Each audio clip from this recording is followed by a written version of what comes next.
Welcome to today's video where we're going to find out which Star Wars movie is the best of all time, according to me. This shouldn't be controversial, right? I have a really bad feeling about this. And to make things interesting, we're going to do this with a good old-fashioned bracket challenge. I've seeded the films 1 through 12 based on the Rotten Tomatoes rankings. So don't come at me all butthurt if your favorite movie has a shitty ranking. These are the fan rankings, not mine. Now, I don't know about you, but when I watch movies, I base them on 3 categories: the story, the characters, and the rewatchability of the film. I mean, if a movie isn't worth rewatching, what's the point? So without further ado, here are the challengers for the best Star Wars movie of all time. Holding it down in the #1 spot is The Empire Strikes Back, with a near perfect 97% audience score. At number 2, we have A New Hope, sitting at 96%. Coming in at number 3 is Return of the Jedi, with 94%. And rounding out the top 4 is Rogue One, with an 87%. These first 4 movies will get first round buys, meaning they're going to face the winners of round 1. At number 5, we have The Rise of Skywalker, coming in with a surprising 86% audience score. At number 6, we have The Force Awakens with an 84%. In the number 7 slot, we have Revenge of the Sith, sitting at a surprising 66%. Execute Order 66. At number 8 is Solo at 63%, which you would think would be lower considering the way people talk about this film. In the number 9 slot, we have the beloved and hated Phantom Menace at 59%. And rounding out the top 10 is Attack of the Clones at 56%. In the 11th seed, we have Rian Johnson's controversial The Last Jedi with a low score of 41%. And finally, we have the cartoon movie, The Clone Wars, with an appropriate audience score of 40% in 12th place. And now that you know the order of the movies, let's dive into round 1. Round 1, fight. Our first round 1 matchup puts Episode 9, The Rise of Skywalker, against the cartoon movie, The Clone Wars. Now look, this is a no-brainer for me. I'm not big on any Star Wars animated content, and that includes The Clone Wars. I'm sure the show is okay, but I've tried to watch it, and it feels like 150 episodes geared towards children. And the same goes for this movie. I just couldn't get through it. And that's okay. I'm not saying it's good, I'm not saying it's bad, it's just not for me. So I'm not going to get into the details on The Rise of Skywalker, because this is more about how bad the Clone Wars movie is to me. I'll dive more into my thoughts on Episode 9 in the next round. Because I don't really connect with the Clone Wars, I'm going to have to give round 1 to The Rise of Skywalker. Our next round 1 matchup puts sequel trilogy against sequel trilogy. The Force Awakens versus The Last Jedi. Now look, I actually liked The Force Awakens. I thought it was a fun ride, even though it's kind of a repeat of A New Hope. But that's okay, that's what we needed to get the Star Wars universe rebooted. And that's what J.J. Abrams is known for. Its movie as a singular, standalone film is great, if you don't really take into considerations Episode 8 and 9. I think where the movie shined was introducing a new cast of heroes and villains. And I do think the movie has a lot of rewatchability. Probably the most out of any of the Disney trilogy. It's pretty fast-paced from start to finish. However, the follow-up movie, The Last Jedi, not so much. About his mother. This movie took everything we liked about The Force Awakens and took a big, giant dump on it. It didn't improve the characters. In fact, the new characters that it did introduce were embarrassing and wasted.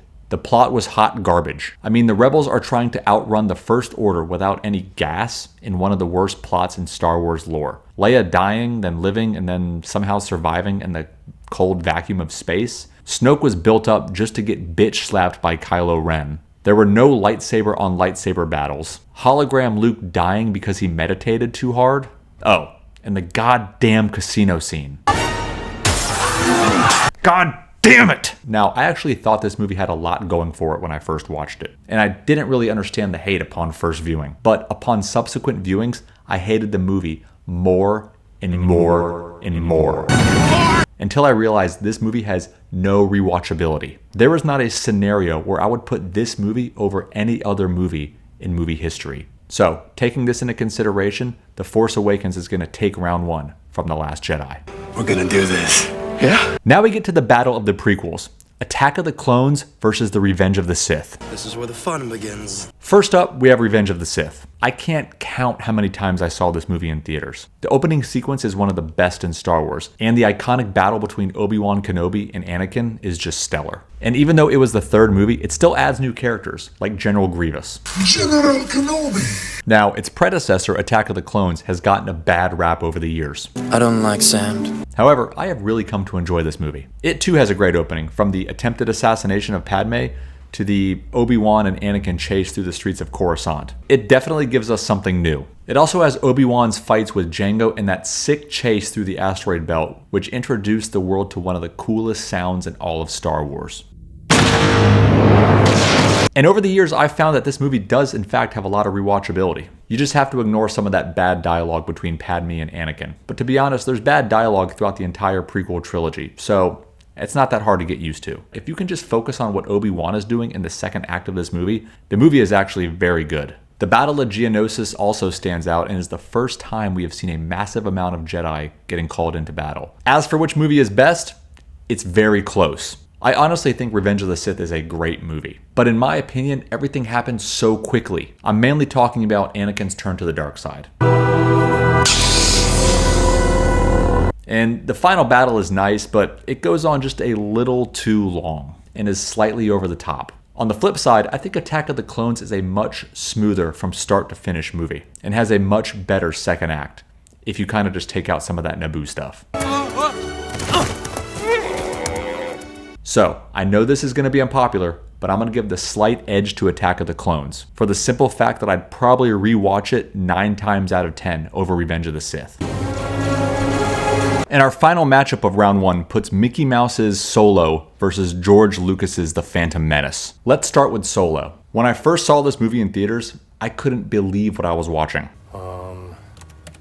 Solo? Released just a few months after Disney killed off the original Han Solo, I never bought Alden Ehrenreich as Han. Not that he was a bad actor, but Harrison Ford is and was Han Solo. That said, the story wasn't half bad, and the cast that they assembled wasn't too shabby either. It had some solid action scenes, from the car chase in the beginning, to the war scene where Han meets Tobias Beckett and his crew, the train heist scene, and even the scene with the Falcon doing the Kessel Run. If you can trick your brain into telling it that that's not actually Han Solo, but just some other random scoundrel, the movie actually isn't that bad. But because they try to sell it as Han Solo, it kind of takes me out of it. The movie doesn't have a whole lot of rewatchability. Now, The Phantom Menace, for all of its faults, really introduced Star Wars to a whole new generation and put the franchise back on the map. I'll dive more into The Phantom Menace in the next round, but to me, this is an easy, clean sweep. The Phantom Menace takes it over Solo. We're kicking off round 2 with the Juggernaut versus the Underdog, The Empire Strikes Back versus The Rise of Skywalker. Let's start with The Rise of Skywalker, since I didn't get to it in the first round. This movie was a pure popcorn escape. It had action, lightsaber battles, Palpatine, every ship in the history of Star Wars, and even Lando Calrissian. But the plot was dog shit and the story was very lazy, and really had me scratching my head. Why kill Snoke and replace him with the Emperor? Why do nothing with the Knights of Ren? How was there Death Star 2 wreckage when the whole thing disintegrated in Return of the Jedi? Rey finds the throne room by looking through a dagger like this is the fucking Goonies? Come on! This movie had so much potential, and probably one of the sickest movie trailers of all time.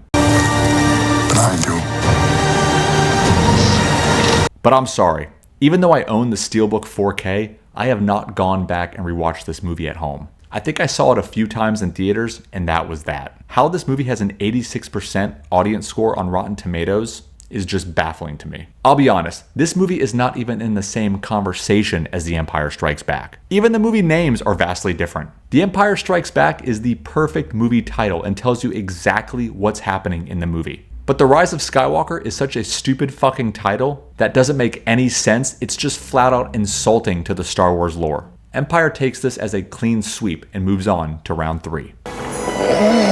Our next round 2 matchup is the movie that started it all, A New Hope, versus the movie that wanted to reboot it all, The Force Awakens. This is a pretty easy one for me. Everything that The Force Awakens did, A New Hope did better. Luke is better than Rey. Leia is better than Finn. Han is better than Poe. Darth Vader is better than Kylo. Grand Moff Tarkin is better than General Hux. R2-D2 is better than BB-8. And don't forget, Alec Guinness just crushes the role. Sure, The Force Awakens looked shinier, and it was a solid reboot, and it was definitely entertaining. But A New Hope just crushes the story and the characters so much better. And it's really a lot more chill on a rewatch. Hell, I feel like going and watching A New Hope right now. A New Hope takes round 2 over The Force Awakens. Boring conversation anyway. Luke, we're gonna have company! Our next round 2 matchup puts Return of the Jedi versus Attack of the Clones. Now, I already laid out everything I liked about Attack of the Clones. The movie is truly underrated in my opinion. But Return of the Jedi is underrated in the context of the original trilogy. First off, the opening sequence leading up to Jabba's barge blowing up is one of the best opening sequences in all of Star Wars. And the movie's ending with the Battle of Endor, minus the Ewoks of course, is peak Star Wars. I'm talking creaming in your pants material. Vader versus Luke versus Palpatine. The Death Star 2 blowing shit up. My god, this movie is amazing. The middle lacks a little bit of action, but the beginning and the end make up for it. Attack of the Clones is good, don't get me wrong, but Return of the Jedi is great. Jedi is going to take this one. The final matchup of round 2 puts Disney against Lucas once again. Rogue One versus The Phantom Menace. Let's start with Rogue One, the movie that gave everybody hope that Disney knew what they were doing. Then they gave us The Last Jedi, and all of those hopes and dreams were crushed. Rogue One was what everybody wanted. A gritty spy action movie set during the height of the Empire. The characters were phenomenal, the story was excellent, and the rewatchability off the charts. Now, The Phantom Menace, however, had a tall order. It had to introduce Star Wars to a whole new generation, as well as create, from scratch, new special effects. The characters were amazing, especially Liam Neeson as Qui-Gon and a young Ewan McGregor as Obi-Wan. And their iconic battle against Darth Maul is one of the best lightsaber battles in Star Wars history. And let's not forget the pod racing. But the middle of the movie, outside of the pod racing, was very slow. Whereas Rogue One kind of just chugs along like a well-oiled machine. While I love watching The Phantom Menace, it's just not as strong as Rogue One. And because of that, I'm going to give this matchup to Rogue One. It's beautiful. And before we move on to round 3, if you haven't already, use the Force to hit that like button. All too easy. And if you like what you see, subscribe to the channel. It really does help us out. Now, on to round 3. Our first matchup of round 3 puts The Empire Strikes Back against The Force Awakens. Let's start with episode 5. The beginning of the movie on Hoth, with Luke getting lost, seeing Obi-Wan Kenobi, and then fighting in the Battle of Hoth, lassoing up some AT-ATs, Luke's training on Dagobah, Han and company in the asteroid field with some of the best music in all of Star Wars, the iconic Cloud City and introduction of Lando, and the finale with Luke losing his hand, and of course the big reveal. No, I am your father. The movie is so tight from start to finish, no wonder it's considered one of the best movies of all time. And in the other corner, you have The Force Awakens. The movie starts out strong with an introduction to Poe and the First Order and his mission to find Luke Skywalker. The Force Awakens' real strength and weakness is the mystery box that J.J. Abrams likes to play in. Where's Luke? Who is Rey? What is Kylo's relationship to both characters? What's in the fucking box? Those questions make the movie interesting and frustrating at the same time. Now, the movie is tight from start to finish, but because of the mystery box, it lacks a lot of character development. There's just too many questions. Empire builds on the characters of A New Hope, whereas The Force Awakens introduces these characters but doesn't really give you anything throughout the course of the movie. Did I mention they kill Han Solo in this movie? In terms of rewatchability, both are rewatchable. We have to pick a winner. I'm going to give this one to The Empire Strikes Back. The last round 3 matchup puts Return of the Jedi against the best Star Wars content Disney has put out since purchasing it from George Lucas, Rogue One. Let's start with Rogue One. This movie was a pleasant surprise, especially considering the production trouble that it had. But the movie scored high with the fans. We needed a movie that showed how dirty the Star Wars universe was. The effects were great, the battles were epic, especially the final battle on Scarif, and the final scene with Darth Vader made every fanboy cream in their pants. Oh no. As for Return of the Jedi, I already mentioned that this movie has the best 30-minute opening of any Star Wars movie. But the middle does drag a little bit, and it doesn't quite pick up until we get to the third act, which, unfortunately, is plagued by Ewoks. While the final battle in space is epic, and the duel between Vader and Luke with the Emperor talking mad shit is iconic, it doesn't quite match the intensity of Rogue One. If it's a rainy day and I had to pick Return of the Jedi or Rogue One to watch, I'm probably going to pick Rogue One 9 times out of 10. Rogue One gets the W and moves on to the championship round. The finals. The championship round. What is the best Star Wars movie of all time? Is it Episode 5, The Empire Strikes Back, or is it Rogue One, A Star Wars Story? Both movies have their merits. Let's put them together head to head. First up, the characters. Well, I think Han, Luke, Leia, Chewie, C-3PO, and R2-D2 is a ridiculously stacked team. The diversity and chemistry of Jyn, Cassian, Chirrut, Bodhi, Baze, and of course K2SO is done flawlessly. Not to take anything away from the OG cast. They're great, but the cast of Rogue One brought something just a little bit extra to the table. Congratulations. You are being rescued. Please do not resist. Now, let's talk about the plot and setting. I think Rogue One does a great job of taking us to all of these different planets, from Jedha to Scarif, and everything in between. They show us a new Star Wars universe. The plot is very straightforward. Steal the plans of the Death Star. As for Empire, it also shows us a new Star Wars universe. It brings us to places like Hoth, Dagobah, Cloud City, and even put the cast in a giant space worm's belly. There's a bit more to the plot. Luke has to train. The rebellion is on the run from the Empire. And ultimately, Vader has to find and try to convince Luke to turn to the dark side. And then it comes down to rewatchability. The Empire Strikes Back is not one of those movies you put on in the background. To me, it's like The Godfather 2. Leave the gun. Take the cannoli. It needs my full attention to watch it, and then I need a little bit of time after to digest it. It's definitely a movie I can watch a few times a year. And as for Rogue One, it's definitely a popcorn flick, but it's done really, really well. But all that said, I don't think Rogue One has been around long enough to claim the title of Best Star Wars Movie. Empire has been around for nearly 45 years. Do I think Rogue One has the potential to claim the title one day? Sure, but not yet. If they were to release The Empire Strikes Back today, I have no doubt in my mind that it would crush.